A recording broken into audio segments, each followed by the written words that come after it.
নমস্কার বন্ধুরা, আমি মধুমিতা। ওয়েলকাম টু দেশি ডিশেস। সন্দেশ তো অনেক রকমের খাওয়া যায়, তবে চালের সন্দেশ কখনো খেয়েছেন?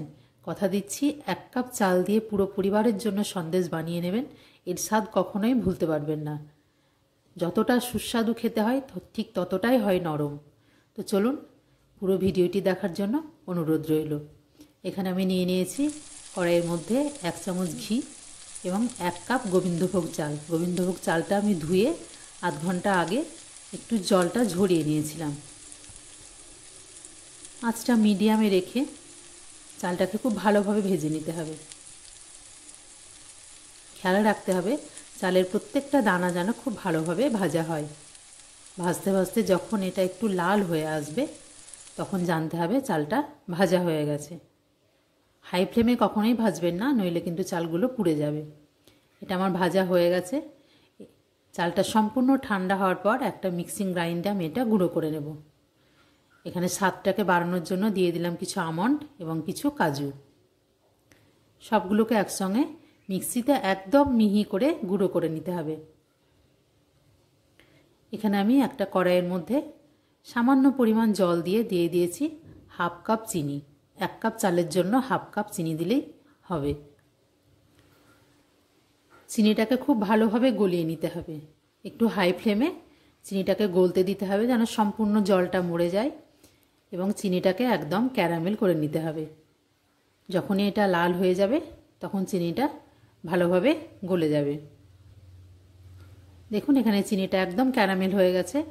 এই অবস্থায় আমি ঢেলে দেব দুধ। এখানে আমি নিয়ে নিয়েছি 1 কাপ দুধ, তবে 1 কাপ দুধটা পুরোটা একসঙ্গে ঢেলে দেব না। 1/2 কাপ দিয়ে আঁচটাকে এখানে একদম কমিয়ে রাখতে হবে। খুব ভালোভাবে এটাকে খুন্তি দিয়ে নাড়িয়ে নিতে হবে, নইলে কিন্তু চিনিটা একদম দলা বেঁধে যাবে। এই অবস্থায় দিয়ে দিতে হবে গুঁড়ো করা চালের গুঁড়োটা।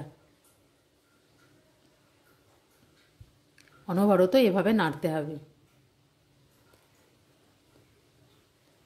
পুরো চাল গুঁড়োটা এখানে আমি ঢেলে দিয়েছি।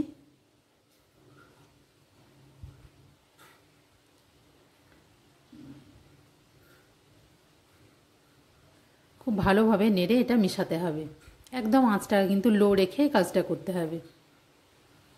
যখন এটা শুকিয়ে আসবে আবার কিছুটা পরিমাণে দুধ আমি এখানে ঢেলে দেব। একটু একটু করে ঢেলে দেখতে হবে ঠিক কতটা পরিমাণ এখানে দুধ আমার লাগছে। পুরো দুধটাই কিন্তু এখানে ঢেলে দিয়েছি।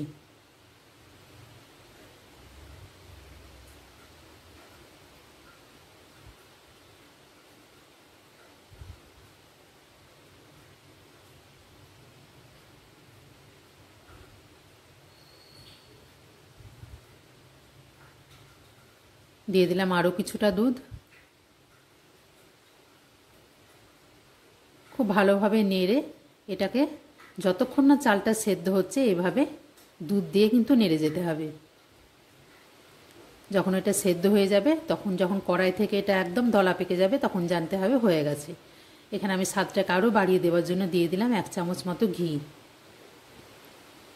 দেখুন একদম কড়াই থেকে ছেড়ে যাচ্ছে ডোটা। এখানে একটা টিফিন বক্সের মধ্যে বা আপনাদের কাছে যে কোনো এরকম ধরনের পাত্র থাকলে তাতে বাটার পেপার থাকলে বাটার পেপার দেবেন, নইলে এভাবে ঘি দিয়ে একটু সাধারণ কাগজকে ঘি বুলিয়ে দেবেন।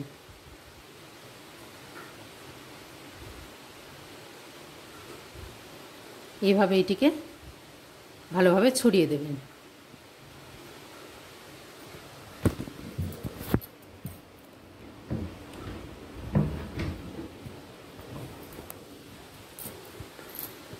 আধ ঘন্টা এভাবে বাইরে রাখলে পরেই এটা একটু শক্ত হয়ে যাবে।